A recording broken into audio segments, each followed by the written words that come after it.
The bell above the diner door jingled as it always did when someone entered or left, a high-pitched chirp that seemed louder in the silence of a sleepy town. Clara Jennings barely noticed it anymore. At 75, she had earned her place at the far-right booth by the window, with her back to the wall and her eyes on the door, old habit from wars long past. She'd been coming to this place for over 30 years, through 2 husbands, countless birthdays, and a handful of funerals. The scent of burned coffee and fried bacon clung to the linoleum walls, mixing with the faint musk of old wood and lemon cleaner. It was comforting in a way only a place untouched by time could be. Clara's gnarled hands wrapped around a chipped ceramic mug, steam rising gently to warm her weathered face. Her eyes, still sharp and gray as steel, scanned the diner slowly, instinctively. It wasn't fear that drove her, not anymore. It was habit, training. She sipped the bitter coffee and let her mind wander. To the hills of Afghanistan. To the time she pulled a young soldier's body out of burning rubble. To the folded flag they gave her when her brother, James, never came back from Korea. She took a slow breath and closed her eyes. This was supposed to be her peace. The town of Nettle Creek didn't have much: 1 grocery store, 1 gas station, 1 church, and this diner. That's how she liked it: simple, predictable. Until they walked in. 5 of them, loud, swaggering, young, early 20s, maybe, baseball caps tilted, jeans sagging, sneakers too clean for work. They burst in like they owned the place, dragging with them the sound of blaring music from a phone and the thick scent of cheap cologne. Clara didn't move, just watched. They dropped into a booth 2 down from her, hooting, laughing, cursing without care. Their presence sucked the calm right out of the room. One of them slammed his palm on the table to emphasize a story. Another leaned over the back of the seat and made a crude comment to the waitress. Her name was Lucy. She was only 19. Clara had known her since she was in diapers. Clara's lips thinned. She took one more sip of her coffee, then placed the mug down carefully. Her knees cracked as she stood. It was quiet, the way an old storm gathers. She stepped toward them, slow and steady. "Boys," she said, her voice low but firm, "some of us are trying to eat in peace." They turned. Smirks. One of them snorted. Another rolled his eyes. "Who the hell asked you, Grandma?" More laughter. Clara didn't flinch.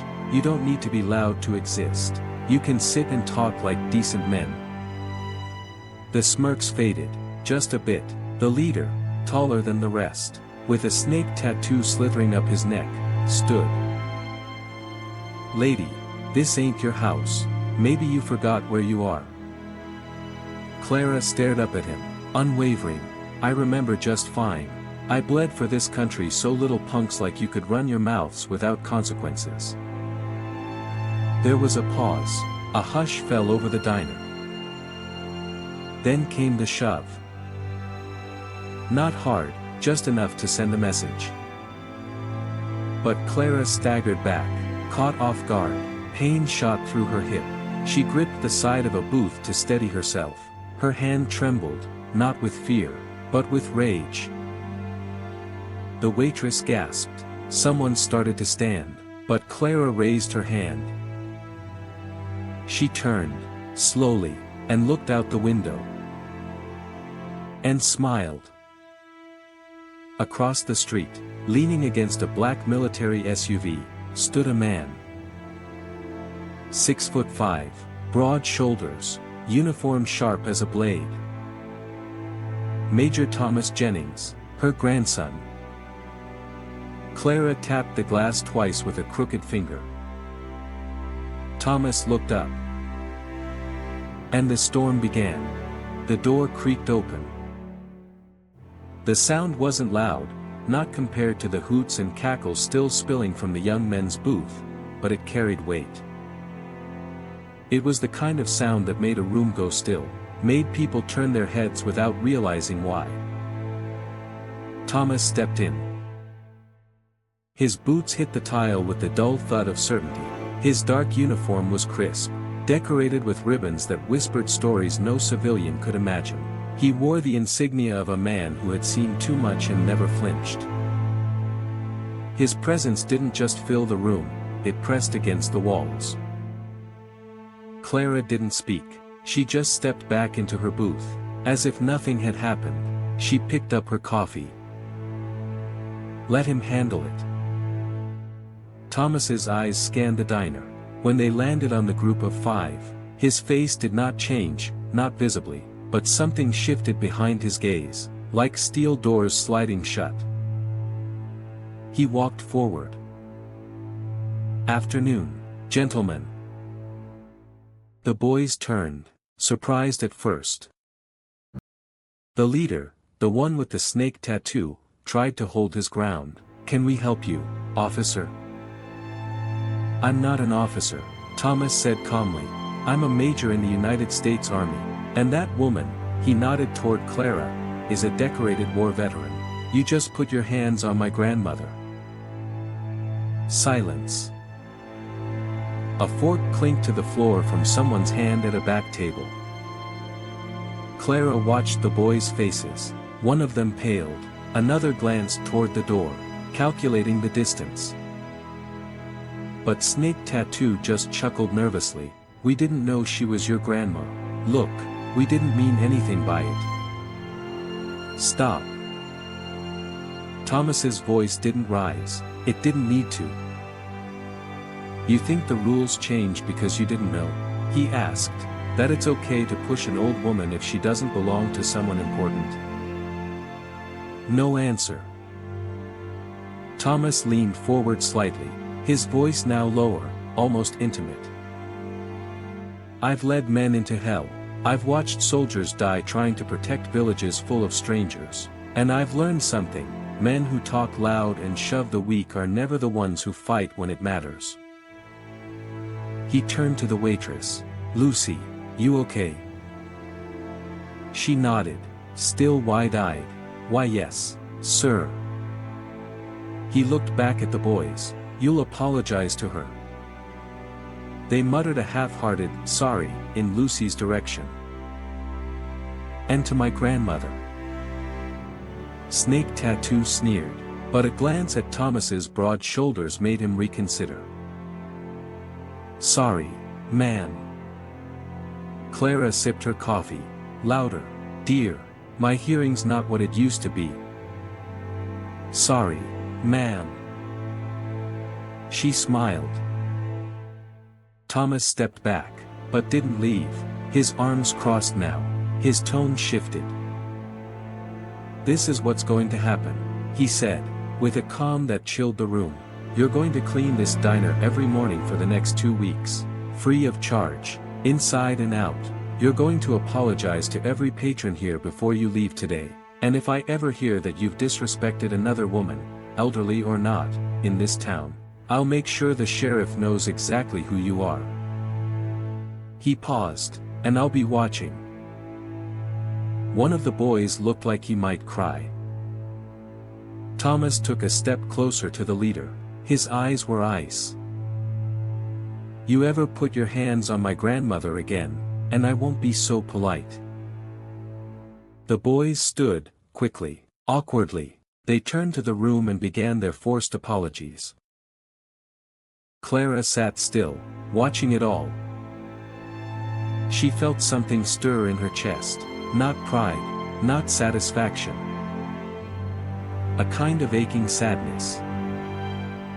This country she had fought for, it had raised boys like these, boys who laughed at pain, who mocked women, who needed fear to learn respect.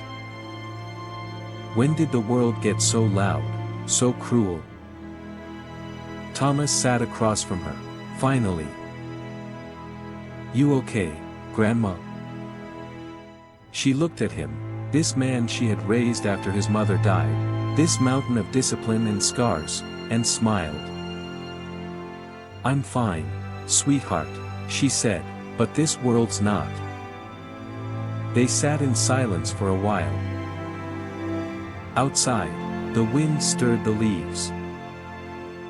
And inside, the town of Nettle Creek remembered who Clara Jennings really was.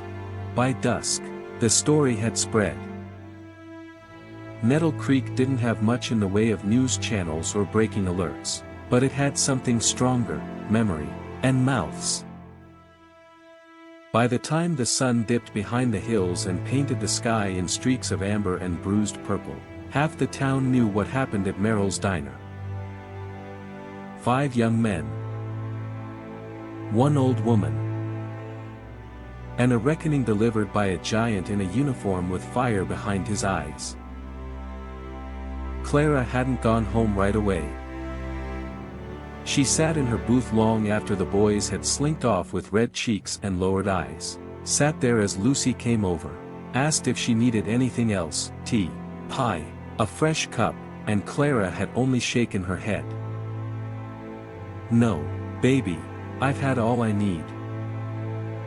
But even as the plates were cleared and the last of the coffee went cold, Clara's mind stayed tangled in the echo of it all. The push. The look in their eyes, not just cruelty, but entitlement. As if respect had to be earned from them, as if age, service, and dignity were optional. She tried to keep it from her face, but the truth was, it hurt. Not physically. Her bones had taken worse from ice storms and parachute landings back in the 70s, but deep in that place she rarely let herself go. It felt like betrayal. She had spent her life fighting for something. And now, in the small town she helped keep free, boys could walk into a place she called sacred and shove her for daring to expect decency. The thunder wasn't outside. It was in her chest. When she finally stood to leave, Thomas walked her to the door, one hand gently on her back like he used to when he was 5 and terrified of the dark. "You sure you're okay to drive?" he asked. Clara gave him a side glance. "Don't start talking to me like I'm 90. I taught you how to drive, remember?" He grinned. "And I still can't parallel park because of it." A chuckle escaped her, soft but real. But as she turned to the parking lot, something changed in her. Across the street, just barely lit by the last orange traces of daylight, stood a young woman, maybe 17, phone in hand, filming. Clara paused. The girl caught her eye and looked embarrassed, lowering the phone quickly and mouthing, "Sorry." Clara gave a little nod. No anger, no judgment. But inside, the realization hit hard. They were watching. Not just the 5 boys, not just the people in the diner. Everyone, the whole damn town, maybe beyond. And whether she wanted it or not, she had become a symbol again. Not for glory, not for medals, but for the line. The invisible line between right and wrong, between cowardice and courage, between noise and dignity. She drove home with the windows down and the cool air washing across her face. Her old Chevy truck rattled along the dusty road like it always had, as if nothing had changed. But something had. And she felt it. Like the slow roll of thunder miles away. Getting closer. By morning, the diner's windows gleamed like never before. The boys had shown up at dawn, just like Major Jennings had told them to, tired, embarrassed, and still nursing the sting of yesterday's encounter. They scrubbed and mopped in silence. Clara sat at her usual booth, sipping her coffee with calm dignity. Lucy brought her the house special, eggs over easy, bacon crisp, just the way Clara liked it, and leaned in close. "Miss Clara?" "Yes, dear." Lucy hesitated, twisting her apron string. "I just wanted to say. I had no idea you were, like, in the war. I mean, I knew you were tough, but—" Clara chuckled softly. "Most people don't look past the wrinkles, child." Lucy's eyes were wide. What did you do?" Clara stirred her coffee. Her hands were steadier this morning. Her soul felt lighter, somehow. "I served in the 1st Cavalry, field medic, 3 tours." Lucy blinked. "You patched up soldiers?" Clara looked up, her gaze sharp. "I patched them up. I carried them out. I shot back when I had to. War doesn't care what gender you are. Blood's the same color."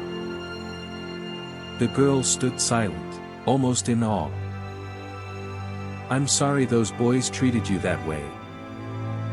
Clara smiled gently.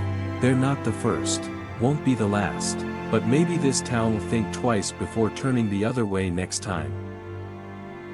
That was the thing about small towns, news didn't spread, it echoed. By midday, whispers had drifted into every grocery aisle and church pew. "Did you hear what happened at Mabel's diner? She stood up to 5 of them. Didn't even flinch. Her grandson, some big shot in the military, scared the hell out of M." At the hardware store, old Sam Grady shook his head with a half-laugh. "Damn fools didn't know she had more combat hours than the sheriff." Even the sheriff himself, Bill Mackenzie, showed up that afternoon. He tipped his hat as he entered the diner. "Morning, Miss Clara." Clara looked up. "Sheriff. I heard what happened yesterday." "You hear it from the boys or the people?" He gave a small smile. "Both." Clara nodded. "Then you know I handled it." "I do," he said, "and I thank you for it, but I'd like to take it further, make it official." She raised an eyebrow. "Official?" "I want to propose a Veterans Awareness event, education in the high school, talks at town hall, stories like yours, they shouldn't be buried under time and dust." Clara was quiet for a long moment. She'd spent years hiding her stories behind coffee cups and crossword puzzles. The uniform had been packed away in a box beneath the bed. The medals were tucked into drawers, next to old letters and broken watches. Not because she was ashamed, but because the world seemed to have moved on. And now, maybe it hadn't, not entirely. "All right," she said softly, "I'll speak, but only if they're willing to listen." The sheriff nodded. "They will." And for the first time in a long while, Clara felt something stir in her chest again. Not rage, not pain. Purpose. That quiet thunder that had once kept her standing through mortar fire and sleepless nights. It was still there. Still alive. Still ready. That evening, the sky over Nettle Creek burned orange, the kind of sky that made even the dust seem golden. Clara drove her old pickup home, tires crunching over gravel as the radio whispered soft blues through a crackling speaker. She didn't sing, she never sang anymore. The house sat on the edge of town, 2 stories of weathered wood, with a porch that sagged just enough to remind you time was real. Wind chimes clinked above the steps. The American flag, faded and proud, fluttered in the breeze. She climbed the porch slowly, feeling the ache in her right hip. Old injury. Not from war. From falling off a ladder while hanging Christmas lights 10 years ago. "Damn holidays," she muttered as she unlocked the door. The inside of her house was quiet, always quiet, too quiet.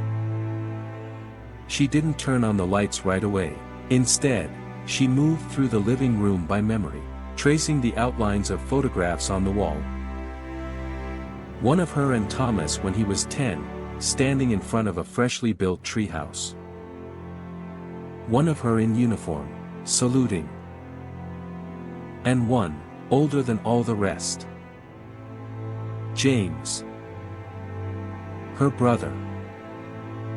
The photo had been taken in 1951. He was smiling, broad-shouldered and clean-shaven, in his Marine Corps dress blues. He'd left for Korea a month after that photo. And he never came back. Clara sat down in her armchair and stared at the frame. The ache behind her eyes began to bloom. For a long time, she didn't move. Then, slowly, she opened the drawer beside her. Inside was a box. Small, heavy. She hadn't opened it in 15 years. Her hands trembled as she lifted the lid. Letters. Dozens of them. All written in James's scrawling penmanship. She picked up the first, dated June 5, 1952. Dear Sis. You wouldn't believe the heat here. Korea's all mountains and sweat. Guys complain about the food, but I'd kill for one of your meatloaf dinners. I still wear the bracelet you gave me, the little red string one. You said it was for courage. I think it works. I haven't flinched once yet, not even under fire. I pretend you're yelling at me from home. Anyway, I love you. I'll write more when I can. James. Clara blinked hard. Her eyes were glassy. She pulled out another. And another. Each one was a doorway back in time, to laughter, to longing, to fear. He'd written about the cold, the camaraderie, the fear of land mines, the jokes between the guys. And then, the last letter. August 9, 1953. Dear Clara. We're heading out on patrol again tomorrow, just a routine sweep. They say the war might be ending soon, that maybe we'll finally go home.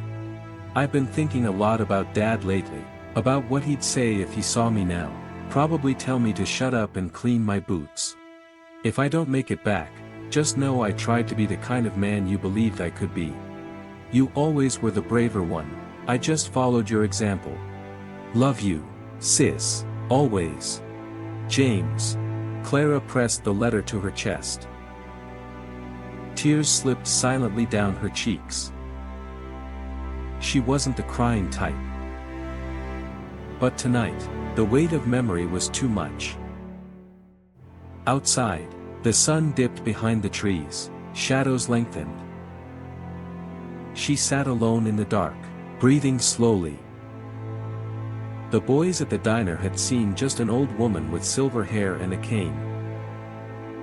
They hadn't seen the medic crawling through gunfire. The sister who buried half her heart in a folded flag.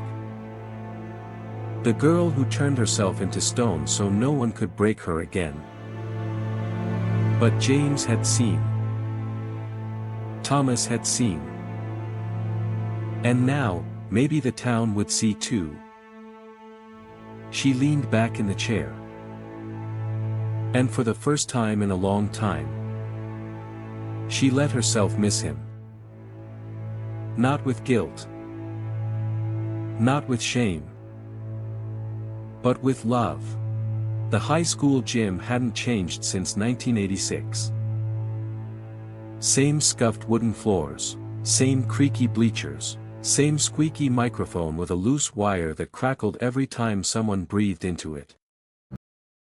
Clara stood behind the podium, clutching the edges like a woman trying to steady herself on a ship that never quite stopped rocking. Rows of teenagers sat before her, restless and half listening, chewing gum and scrolling on phones when they thought no one was watching. But Clara was watching. She watched the way one boy elbowed another when her cane tapped the stage. She saw a girl roll her eyes when the principal introduced her as a local hero. None of that hurt her. She understood. At 17, you think time owes you something. But time doesn't owe you a damn thing. She cleared her throat. The microphone squealed. "Good morning," she said, her voice steady. Some heads turned. "I'm Clara Jennings. I served in the United States Army from 1967 to 1979. I was a field medic in Vietnam and later in the Middle East. I was 21 when I saw my first man die. He was 19. The room quieted. Clara let that silence hang for a moment. "I don't tell you this to shock you. I tell you this because we're living in a time where you've been taught to look away from pain, from struggle, from sacrifice. I want you to look directly at it." A few students now leaned forward. Even the teachers in the back straightened up. She told them about carrying wounded men on her back through enemy fire, about digging her own trench with a helmet, about being mistaken for a nurse, even after saving lives under heavy shelling. She told them about James. When she said his name, her voice caught, just for a second. And then, the fire alarm went off. A shrill, panicked wail sliced through the gym. Lights began to flash red. At first, no one moved. Then, suddenly, chaos. A teacher yelled something, a student screamed, the gym doors flung open and smoke began to drift in from the east hallway. Something was actually burning. Clara dropped the microphone. She was already moving. Not fast, her hip wouldn't let her, but with purpose. "Move to the west exit," she shouted. "Now, 2 lines, don't shove." They listened. Because her voice wasn't asking. It was commanding. Somewhere, the principal fumbled for a fire extinguisher. Clara grabbed a boy who had frozen near the stage, maybe 12, smaller than the others, his backpack hanging loose. "What's your name?" "Eddie." "Eddie, we're gonna walk, 1 foot in front of the other. I got you, okay?" He nodded, tears in his eyes. She wrapped one arm around his shoulder and led him forward, guiding him through the smoke, through the noise, through the panic. Behind them, a small burst of flame licked the edge of the stage curtain. Someone had knocked over a spotlight during setup. Faulty wiring, bad luck. But Clara wasn't thinking about that. She was thinking like a soldier. Get them out. Check for stragglers. Keep the line moving. By the time the fire trucks arrived, everyone was outside. No injuries, no missing kids. Just a line of students coughing on the front lawn, staring back at the building, and whispering one name. Clara. "Mrs. Jennings pulled me out." She didn't even flinch. Later that day, the local paper would call her a hero, again. But Clara didn't want that. She just wanted to sit in her truck, let the adrenaline wear off, and feel the tightness in her chest dissolve. Thomas called that night. "I heard," he said. "Are you okay?" Clara exhaled. "I'm tired, baby." "You saved kids, again." "I didn't save anyone," she murmured. "I just didn't forget what to do." There was a pause on the line. "I wish more people remembered like you do," Thomas said. So did she. But the world had a short memory. And sometimes, it needed reminding. By the end of the week, the whispers had started. Not mean, not cruel. Just soft, curious. Did you see those boys working outside the church? Yeah, heard it's part of their punishment. Punishment from who? You know who. The town of Nettle Creek had always been a slow-moving place, the kind of town where a new mailbox got talked about more than a new law. But lately, it felt like something old had begun to stir. Something steady. Something solid. Her name was spoken in barbershops, whispered in church pews, debated in PTA meetings. Clara Jennings. She walked right into smoke and saved those kids. She stared down 5 punks like she was still in uniform. She's the real deal. It wasn't just words. It was posture.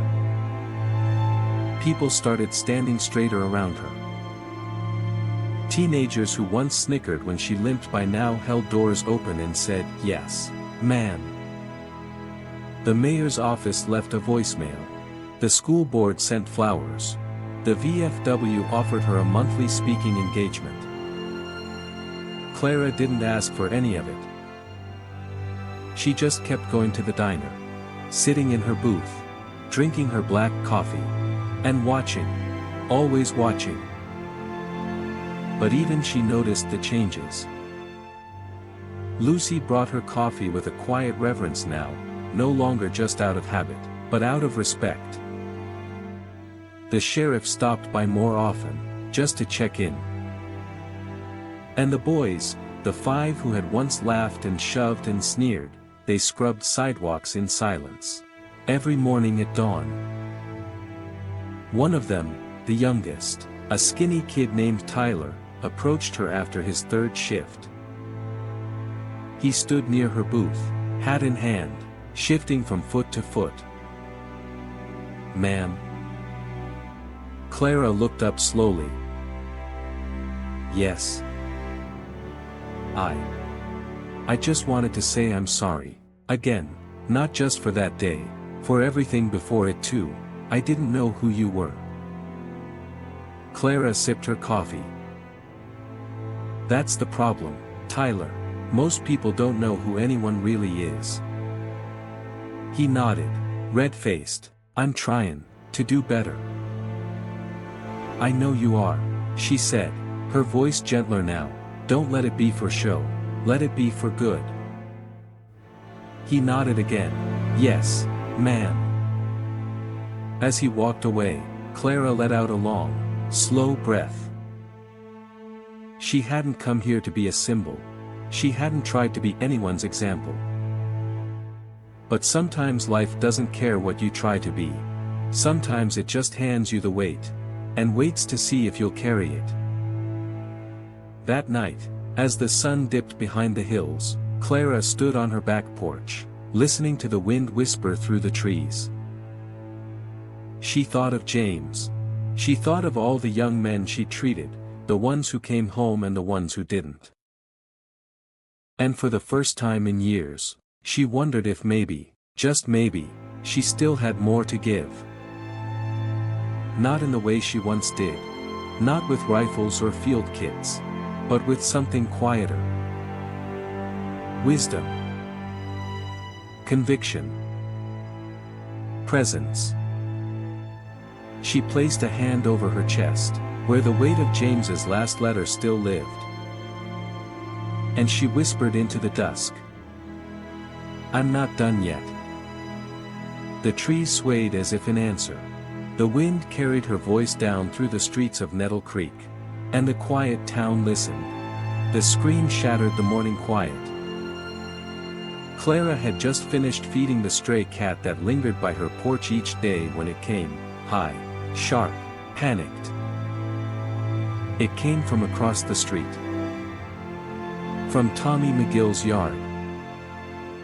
Clara dropped the empty bowl and moved. Fast. Limping but unyielding. Tommy was a fellow veteran. Vietnam. 2 tours. He didn't talk much about it, but Clara saw the war still lived in his eyes. He lived alone. Mostly kept to himself.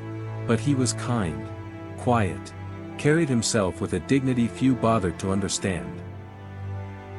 And now, he was on the ground. Face bloodied.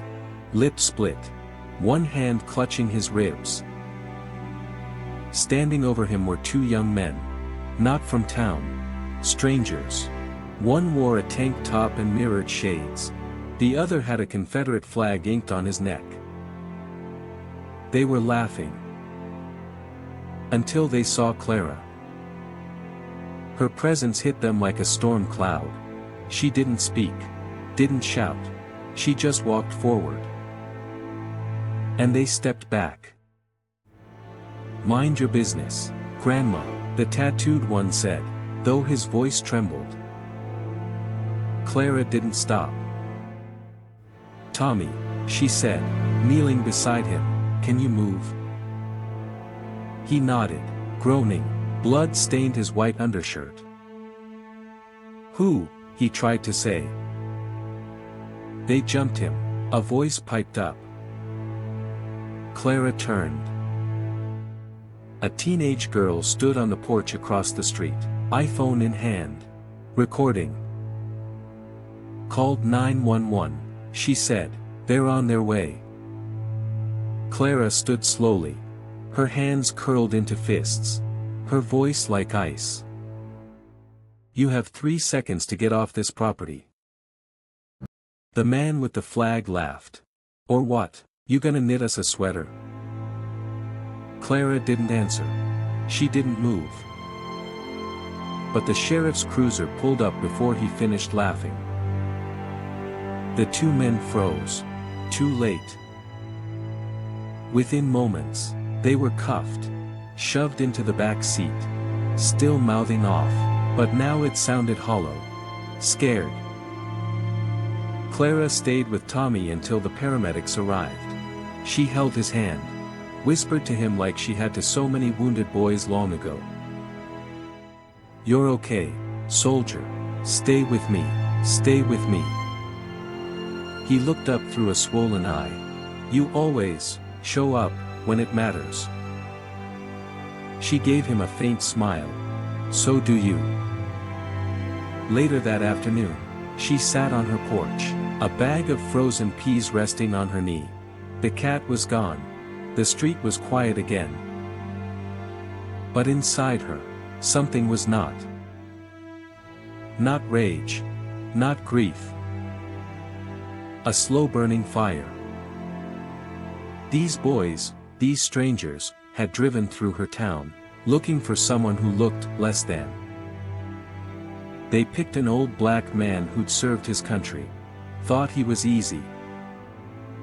They were wrong. And Clara wasn't just angry for Tommy. She was angry for every time this happened and no one saw. This time, they saw. This time, it was caught on camera. But how many times had it happened in silence? In the dark? With no witness? She watched the sun drop behind the trees. And for the first time in decades, she felt something awaken in her bones. Something she hadn't needed since Iraq. Purpose. She wasn't done. Not by a long shot. The fight had just begun. And this time, she would not fight alone.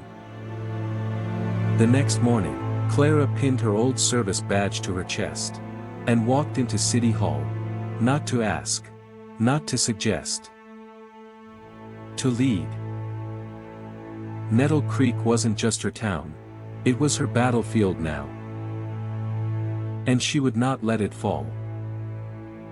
City Hall in Nettle Creek always smelled the same. Like dust, old carpet, and paper that had been sitting in the same drawers since the Carter administration. Clara pushed open the heavy glass door. Her cane clicked against the linoleum floor, the sound echoing down the narrow hallway lined with framed photographs of mayors long dead. Heads turned. Not because she was famous here, not yet, but because Clara Jennings didn't come to City Hall unless something was going to change. The receptionist, a young woman with round glasses, started to speak. "Ma'am, do you have an appointment?" Clara didn't stop walking. "I'll make one in about 5 seconds, honey," she said, her voice polite but sharpened with steel. Inside the council chamber, the meeting was already in session. 3 council members sat behind their polished wood desk, papers in neat stacks, mugs of coffee steaming beside them. A scattering of locals sat in the rows of folding chairs. Farmers, retirees. Nobody under 30. Until Clara stepped in. She didn't wait for the mayor to finish his report on the annual road maintenance budget.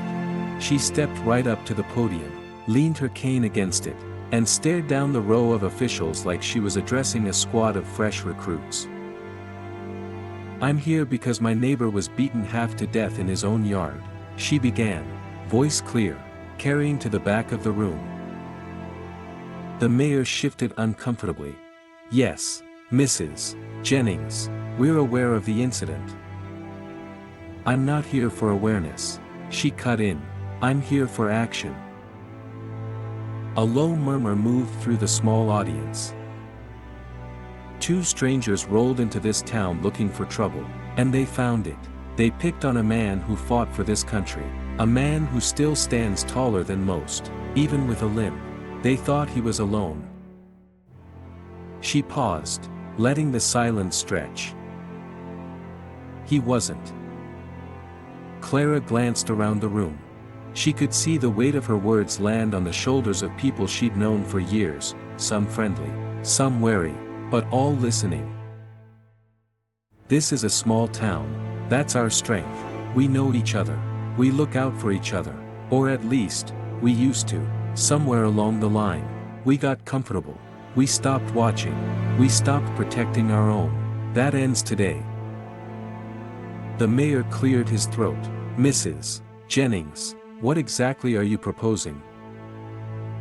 Clara leaned forward. Her voice dropped, but every syllable was sharp. "A community watch, trained, organized, equipped, not just some Facebook group where folks post about raccoons in their trash.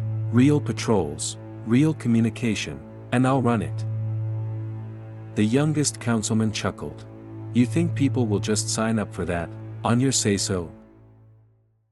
Clara's gaze fixed on him. "I don't think, son, I know, because they've already seen what happens when we do nothing, and because when I give my word, people know I keep it." Silence. Somewhere in the back, an old farmer named Ed murmured, "I'd sign up." Then another voice, "Me too." And another, "Count me in." By the time Clara stepped away from the podium, 12 people had pledged to join. The mayor, sensing the tide, leaned into his mic. "All right, Mrs. Jennings, let's draft a proposal." Clara didn't smile. She just picked up her cane, straightened her shoulders, and walked out. The work had just begun. But in her bones, she could feel it, that same hum she'd felt in war zones. The one that said, "You're moving the line forward." And she intended to keep moving it. All the way. The first night of the patrol began the way most real operations begin, in the dark, in the cold, and with more nerves than anyone wanted to admit. Clara stood in the old high school gym, the only building in town big enough for the group she'd assembled. 14 people showed up. Men in their 50s and 60s. 2 younger women in their 30s. 1 college kid home for the summer who looked like he'd never held anything heavier than a video game controller. The basketball hoops were raised, the court polished but worn. Fluorescent lights buzzed overhead.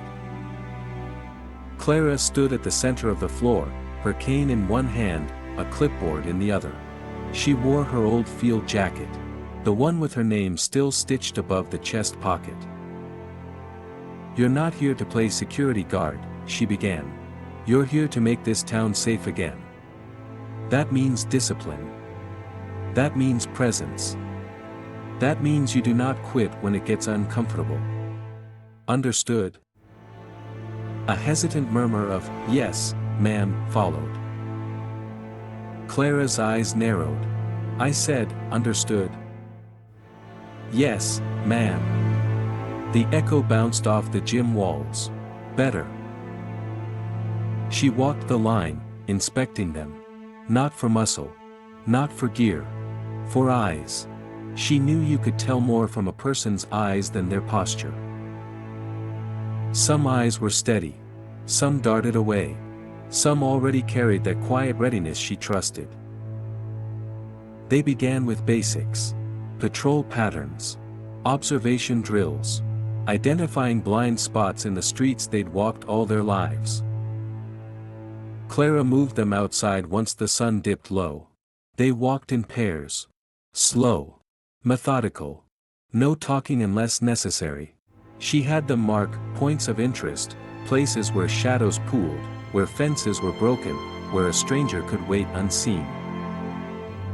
When one of the younger men, Tyler, the college kid, joked about it being like playing cops and robbers, Clara stopped cold. She stepped close enough for him to feel the weight of her presence.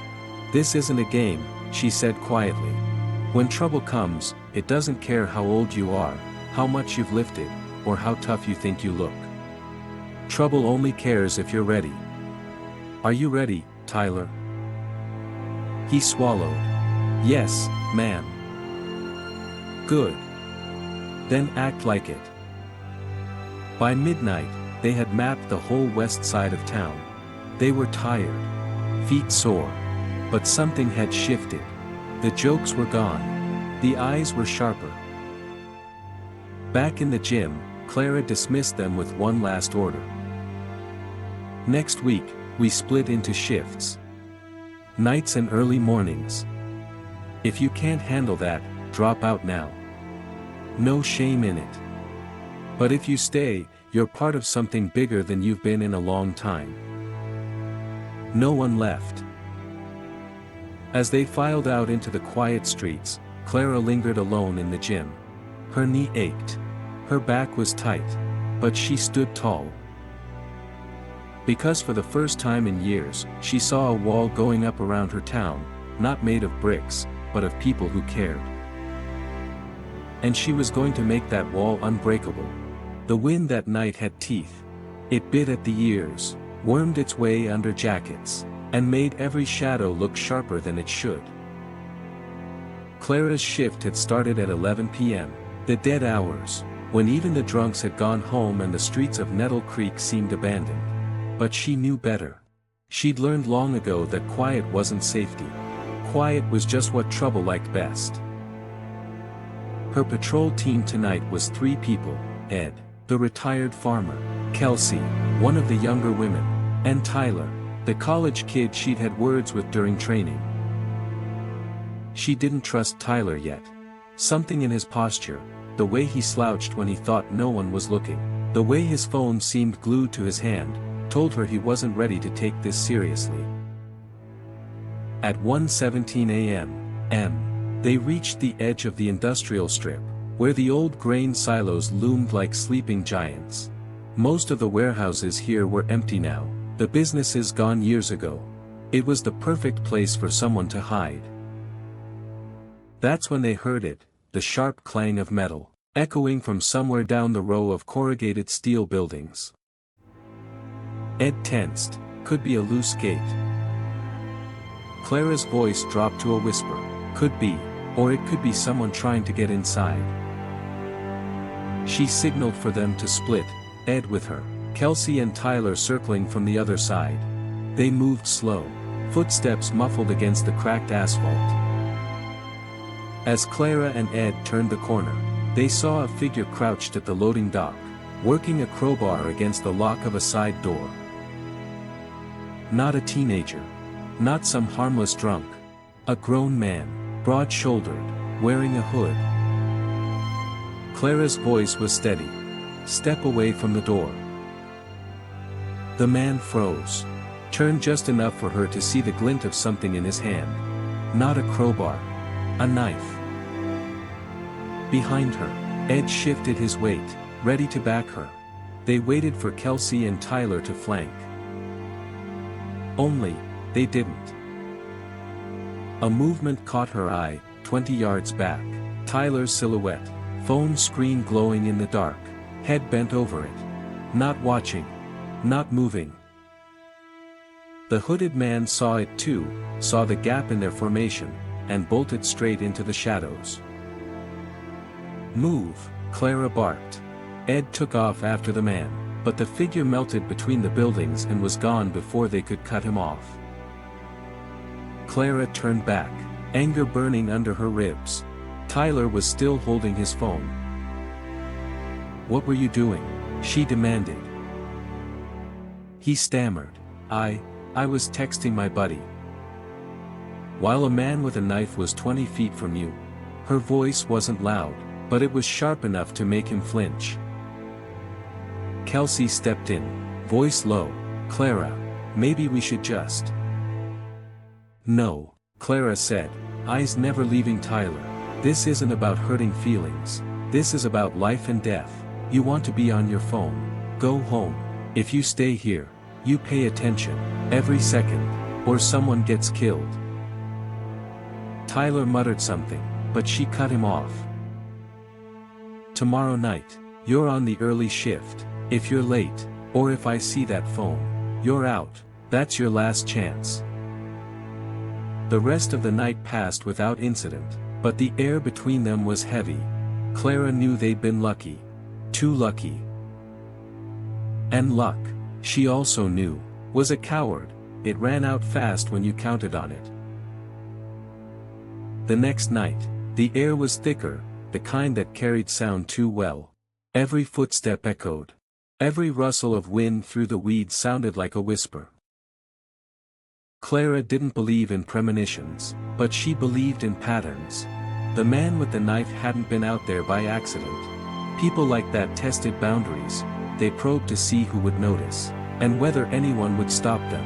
If they slipped away once, they came back. Always. Tonight's team was smaller. Just Clara, Kelsey, and Ed. Tyler had been reassigned to a daylight patrol after showing up late and still glued to his phone. Clara wasn't in the mood to babysit. They started in the residential streets, where porch lights glowed dimly behind fly-screen doors and the occasional TV flickered in a living room window. It was past midnight when they reached the edge of the industrial strip again. That's when Clara saw it. A shadow cutting across the faint orange wash of a street lamp, fast, low, deliberate. Not a stray dog. Not wind. She raised her hand for silence. They moved toward the old rail spur, where a line of rusted boxcars sat half-sunk into the weeds. Then she saw him. The same man from the night before, same build, same hood. But this time, he wasn't alone. Two others waited near the end of the boxcar, one of them carrying something long wrapped in cloth. Clara's mind worked fast. 3 men. 1 knife confirmed, maybe more weapons. No backup in immediate reach. Police response here was at least 15 minutes. 15 minutes could be a lifetime. Ed leaned close, whispering, "We should call it in." "Already did," Clara murmured, tapping the small radio clipped inside her jacket. "But we need eyes on them until help arrives. If they move deeper into town, we follow." They kept low, using the railcars as cover. From here, Clara could hear snatches of the men's voices, low, tense. One phrase caught her ear: "After tonight, they'll get the message." That wasn't random crime. That was a threat. Directed. Planned. Kelsey shifted beside her, lips tight. "What do you think they mean?" "Nothing good," Clara said. Suddenly, one of the men looked up, straight toward them. "Move," Clara hissed. They slipped around the far side of the boxcar, but not fast enough. Boots pounded on the gravel behind them. Ed turned to hold position, but Clara grabbed his sleeve. "No standoffs. We keep moving until we have numbers." The men followed, closing distance. Clara's knee screamed with every step, but she didn't slow. They rounded the corner of the warehouse just as headlights cut across the lot. A black SUV rolled in, and from the driver's seat stepped Marcus. Her grandson. Full uniform. Face carved from stone. The three men froze at the sight of him. Marcus didn't raise his voice. Didn't need to. "You boys are a long way from where you should be," he said, stepping toward them with the kind of calm that makes people rethink their life choices. The man with the knife muttered something, but Marcus was already close enough to take it from him without a fight, a clean, practiced motion that ended with the blade folded neatly into his own pocket. "Here's how this works," Marcus said. "You leave town tonight. You stay gone. If I see you here again, we have a different conversation, one you won't enjoy." Something in his tone made even the boldest of the three take a step back. Within moments, they were gone, swallowed by the dark beyond the warehouses. Clara let out a slow breath she hadn't realized she was holding. Marcus turned to her. "You knew they'd be back." "Not my first rodeo," she said, though her voice was quieter now. But in her mind, she knew this wasn't over. Men like that didn't disappear because you told them to. If anything, she suspected they just decided to wait for a better opportunity. Morning in Nettle Creek was usually a slow thing, the kind that took its time climbing over the hills, dripping light into the streets like honey from a spoon. But this morning felt off. Too still. Too heavy. Clara noticed it first when she walked to the diner for her coffee. The big metal trash bin out back had been spray-painted overnight, a crude, jagged symbol in black paint. 3 lines intersecting in the center, like an uneven star. She'd seen marks like that before. Not this exact one, but close enough to recognize the language, territory. Not kids playing tag with spray cans. A message.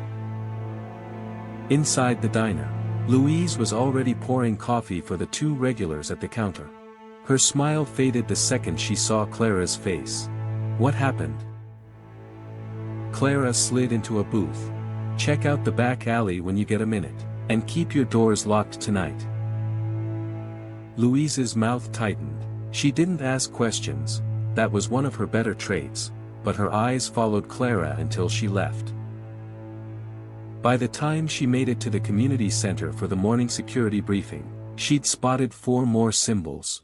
One on the brick wall behind Miller's Hardware. One scrawled across the back door of the old post office. One painted onto the bench outside the gas station, like it was daring someone to sit there. Ed was waiting at the table, arms folded. "You've seen them too," he said before she could speak. Kelsey slid a phone across the table, photos of the same mark, this time on the side of an abandoned bus stop shelter near the high school. "They're claiming ground," Clara said, testing how bold they can be in daylight. "You think it's the same guys from the rail yard?" Kelsey asked. Clara nodded slowly. "They didn't just wander into town, they came here for a reason, and now they're letting us know they're staying." Marcus arrived halfway through the briefing, still in civilian clothes but with the kind of presence that made everyone sit a little straighter. He studied the photos without speaking. Then, "This mark isn't random. It's used by a crew out of tall pines, mostly small-time muscle, but with a reputation for violence when they want something." "What would they want here?" Ed asked. Marcus's jaw tightened. "Could be a safe spot to move things through, could be they think no one will push back in a town this small." He looked straight at Clara. "They're wrong." By noon, they'd scrubbed the marks off every public wall they could find, but Clara knew that was only surface work. You could erase paint. You couldn't erase the fact that someone had been bold enough to put it there in the first place. That night, she took the long way home. When she turned onto her street, she saw it, the same mark, painted on the wooden fence at the edge of her own yard. Her first thought wasn't fear. It was anger. The slow, coiled kind that sat deep in the chest. Because now it was personal. The next morning, Clara woke before the sun. It wasn't restlessness. It was calculation. She'd learned long ago, back in a desert halfway around the world, that waiting for the enemy to choose the battlefield was suicide. You didn't wait. You made the first move. The mark on her fence wasn't just a taunt. It was an invitation. And Clara wasn't about to decline. She started with the obvious, the back roads leading in and out of Nettle Creek. If this crew was setting up shop, they'd need somewhere to stash themselves and whatever business they were running. Warehouses, foreclosed homes, abandoned farmsteads. Ed joined her after breakfast, maps spread across the hood of his pickup. He'd circled half a dozen possible sites, old grain silos out by Miller's Creek, a boarded-up motel 2 miles from the interstate, and an empty lot where the county fair used to set up before funding dried up. 3 of these have no power hooked up, Ed said. If they're staying anywhere, it's one of the other 3. Clara tapped the motel. Too close to the interstate. Law enforcement drives by too often. Then the silos. Too exposed. Her finger landed on the fairground lot. Big enough to hide vehicles, close enough to town to move fast. That's our best bet. They drove out there just before noon, parking a quarter mile away and walking the rest. The air was thick with the smell of dry weeds and old diesel. And in the dust behind the main shed, Clara saw them, faint, but clear enough if you knew what to look for. Tire tracks. Fresh. She crouched, pressing 2 fingers into the grooves. Still soft. From last night, maybe earlier this morning. Ed scanned the shed.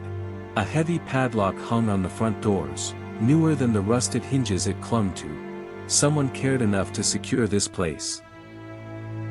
Could be nothing, he said. Or it could be everything, Clara replied. They circled the perimeter, careful to stay low. On the far side, they found more signs, footprints in the dirt, cigarette butts, a heap of crushed beer cans. And in the center of it all, drawn into the dust with deliberate care, was the same jagged star mark. Clara stared at it for a long moment. The lines were neat, purposeful. Like whoever drew it wanted to make sure the next person who came along would know exactly whose ground they were standing on. This isn't just hiding, Clara said quietly. This is staging. They left without being seen, but Clara's mind was already moving faster than the truck on the ride back. She'd have to tell Marcus tonight. And she had a feeling he'd want to do more than just watch. Because if they didn't act soon, the circles and the dust would be the last warning before the real storm hit. Marcus didn't say much when Clara told him about the fairgrounds. He just listened, eyes narrowed, hands folded on the table like he was back in a briefing room overseas. When she finished, he nodded once. I'll handle it. But, handling it, for Marcus never meant going in alone. It meant building a unit, even here, in a sleepy little town where most folks thought security meant locking your front door at night. By sundown, his plan was already in motion.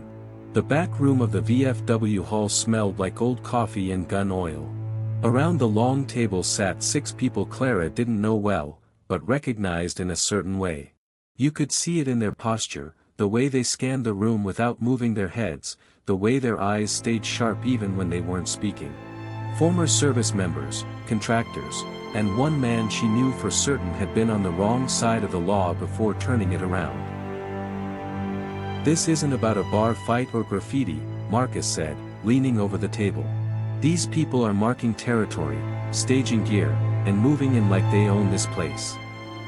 We're going to make sure they understand they don't. A tall woman with cropped hair spoke up.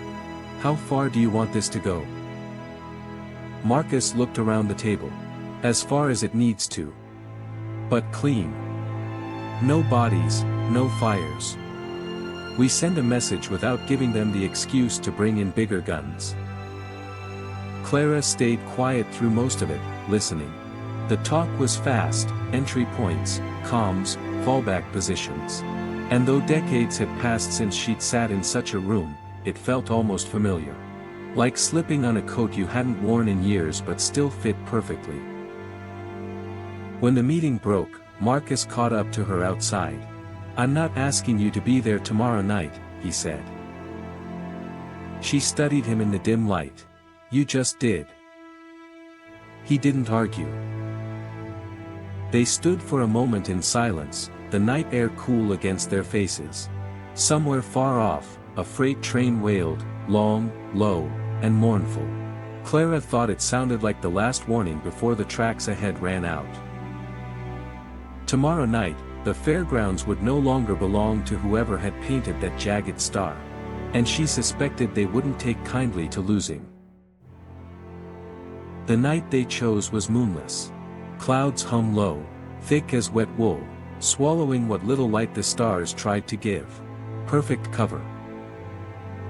Clara arrived at the rendezvous point, an old gravel turnout a quarter-mile from the fairgrounds, just before 2300. Marcus was already there, standing beside two unmarked trucks. The others were checking gear, radios, headlamps, zip ties, a couple of shotguns kept low and wrapped in canvas. No one spoke louder than a murmur. You could feel the electricity in the air, that tight coil of focus before the first move. "Two-man teams," Marcus said quietly. "Alpha sweeps the perimeter. Bravo and Charlie go inside, eyes open, no hero moves." His gaze lingered on Clara for a beat, as if reminding her she didn't have to be here. She didn't blink. The approach was slow, deliberate. The fairgrounds loomed ahead, skeletal structures and rusted fences throwing jagged shadows in the dark. Clara and Ed moved along the north fence line, scanning for sentries. Nothing. Only the faint hum of a portable generator somewhere inside. When they reached the main shed, Bravo team was already at the padlocked doors. One man knelt, working quietly with a set of picks. The lock clicked open in under 20 seconds. Inside, the smell hit first: gasoline, stale beer, and the faint chemical bite of something sharper. Under a single bare bulb, the space was a mess of crates, jerry cans, and duffel bags stacked in haphazard rows. Marcus crouched by one crate and pried it open with a small crowbar. Inside, neat bricks wrapped in plastic. Not food. Not tools. The kind of shipment that could buy loyalty fast in the wrong circles. "Drugs," he muttered, "and a lot of them." Clara's eyes swept the rest of the shed, and caught something in the far corner. A folding table with a map of Nettle Creek spread across it. Red marker circles around certain streets. Notes scrawled in block letters: routes, drop points, pickup windows. This wasn't just a crew passing through. It was a full operation. "Bag it all," Marcus ordered. Within minutes, they had photos of everything: inventory, maps, even a few cell phones left charging on the table. But they weren't here to haul evidence to the sheriff. They were here to send a message. They poured 2 cans of gasoline across the dirt floor, not enough to light the place up, but enough to ruin every crate, every duffel. Then they smashed the lock from the inside, leaving the doors wide open. When the crew returned, they'd find their goods soaked, their stash destroyed, their hideout breached without a single shot fired. And worst of all, they'd have no idea how close their enemies had stood to them tonight. On the way back, Clara sat in the truck's passenger seat, silent. The rush of the op was still in her veins, but under it was something colder. She knew men like the ones they'd just robbed of their livelihood. They wouldn't lick their wounds and leave. They'd come back. Hard. The gathering storm had just broken. It started 3 nights later. No warning. No subtlety. Clara was asleep in her small house on the edge of town when the first sound woke her, a sharp crack like a branch breaking. Then another. Then glass shattering in the kitchen. She rolled out of bed instinctively, hitting the floor low and silent.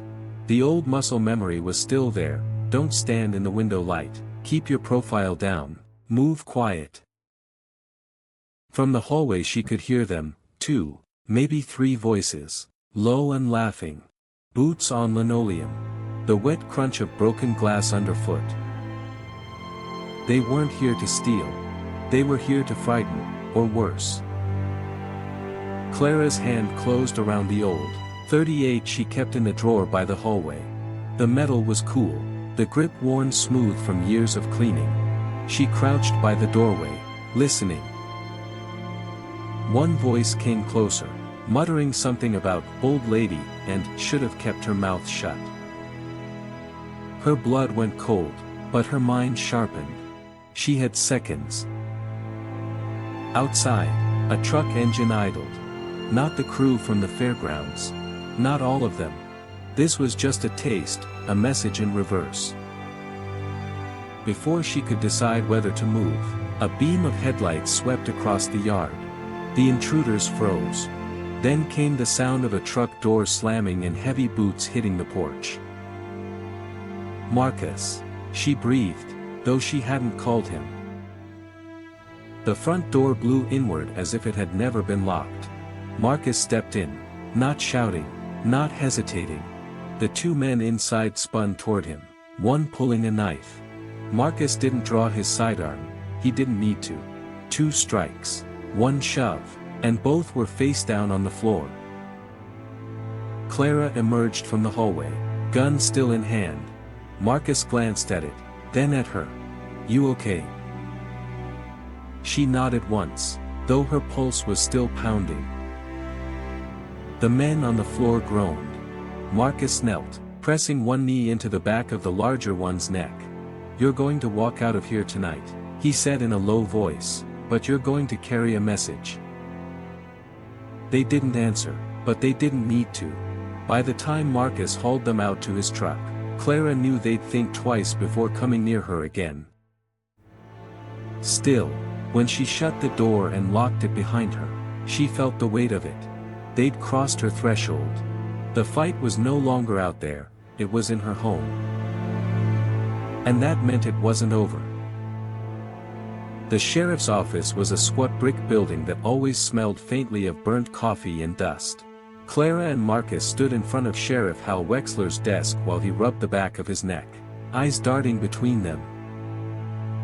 I can't condone what you're doing, he said finally. Marcus leaned forward just enough to close the space. You don't have to condone it, just stay out of the way. Hal's jaw worked, but he didn't answer. He'd been sheriff here 15 years, and everyone knew he wasn't corrupt, but he also wasn't a fighter. In a place like Nettle Creek, that could be a dangerous kind of weakness. When they left, Marcus didn't say a word until they were in his truck. We draw a line, he said, starting the engine. No more warnings, no more half measures.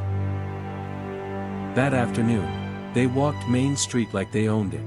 Clara wore her old army jacket, the one with the faded 1st Cavalry patch, not for warmth, but for statement. Marcus moved beside her like a shadow. They stopped in at every shop, every diner, every place the crew had been spotted leaning against walls or eyeing cash registers. They spoke to owners, to kids sweeping sidewalks, to the old men who played checkers outside the hardware store. The message was simple: if you see them, call us. If they ask you for anything, tell them no. And if they threaten you, they won't get a second chance. That night, they set up a watch. 3 vehicles, parked where they could see the fairgrounds, the gas station on the edge of town, and the narrow strip of bars by the railway. Clara took the railway. The neon beer signs glowed like tired beacons in the dark, and the air smelled of oil and old timber. Around midnight, two of the crew appeared. One was the wiry kid who'd been in the diner the first day. The other she didn't know, tall, leather jacket, hair slicked back.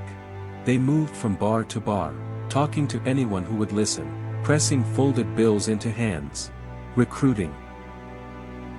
Clara watched from the cab of her truck, her fingers drumming on the steering wheel. Part of her wanted to step out, to put them on the ground right there.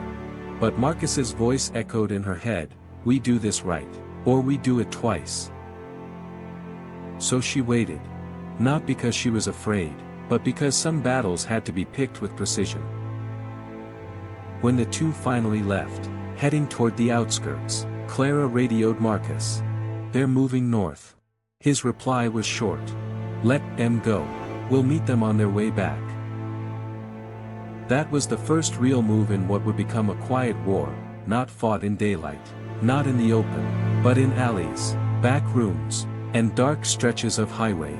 The line was drawn, and Clara was ready to cross it whenever they did. It didn't explode all at once. It began as a drip, a slow, steady pressure meant to grind the crew down until they either left or made a fatal mistake. First came the surveillance. Marcus's people followed the younger members everywhere, to the corner store, to the pool hall, even to the auto shop where they tried to stash a motorcycle under a tarp. Every time they looked over their shoulder, someone was there. Not close enough to touch, but close enough to be seen. Then came the interruptions. One night, two crew members tried to meet a supplier at the gas station just outside town. By the time they got there, the pumps were mysteriously out of order, the supplier gone, and a deputy, one of Hal's braver ones, was standing by his cruiser, watching them until they left. Clara took the more personal route. She knew the faces now, the rhythms. When she saw one of them swagger into a bar, she'd follow, not to drink, but to take a seat at the next table. She wouldn't say much. Just sit. Let them feel her eyes on their backs, her presence like a shadow they couldn't shake. Word spread fast in a small town. The crew's allies began to thin. A mechanic who'd been fixing their cars started turning them away, saying he was booked solid for weeks.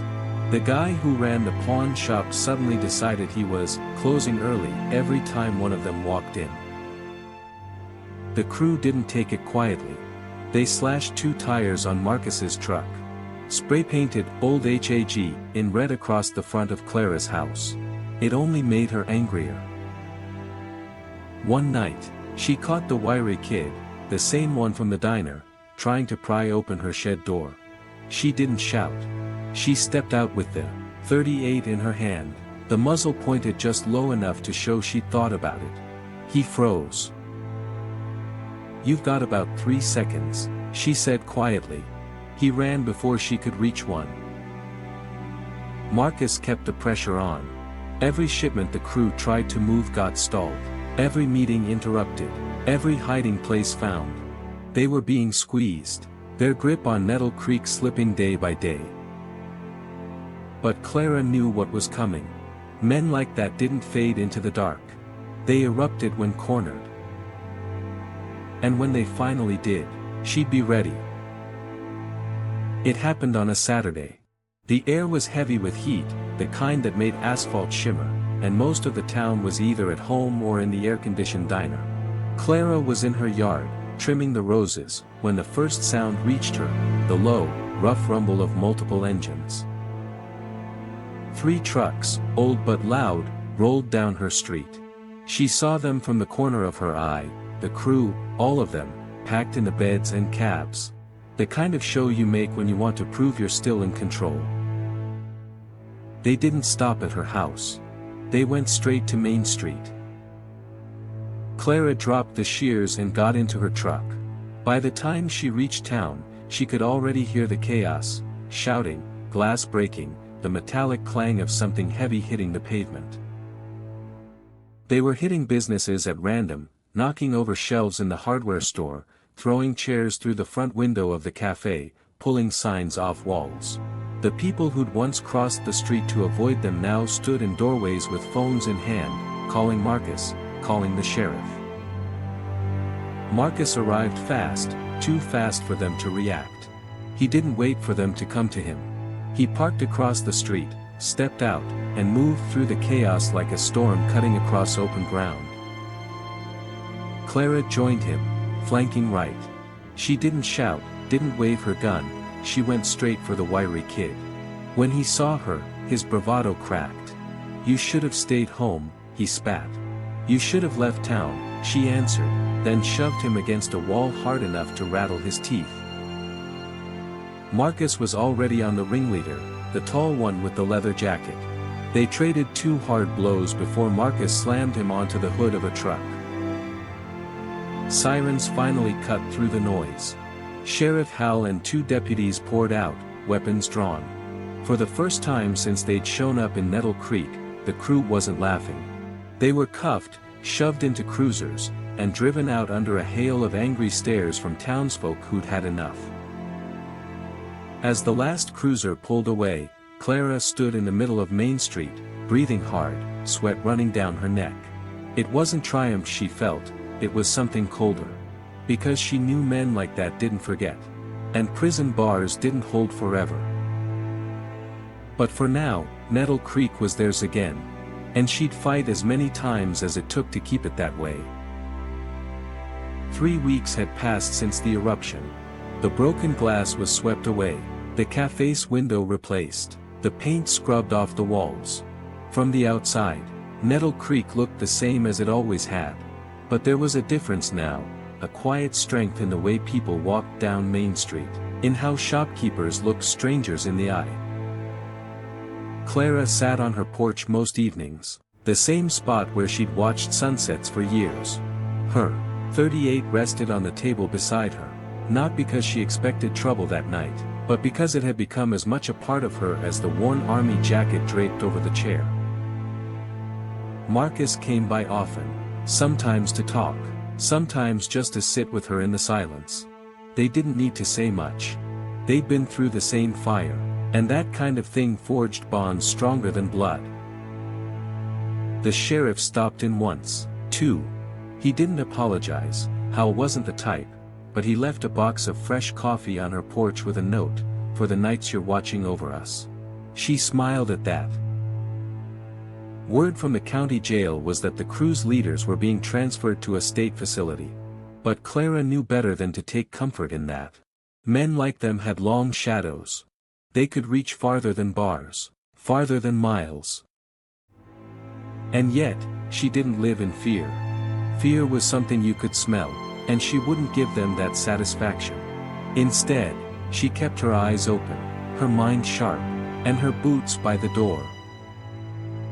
One night, as the last light faded over the hills, Marcus asked her, "Do you think they'll be back?"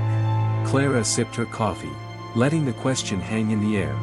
Finally, she said, "Doesn't matter, we'll be here."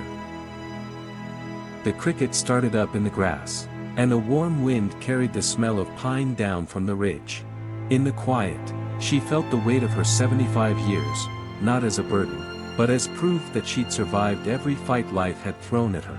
And she would survive the next. The night deepened, but Clara stayed on the porch, eyes scanning the darkness beyond the fence line. Somewhere out there, trouble might be waiting. If it came, she'd be ready. Because the war was never really over. It just had long pauses.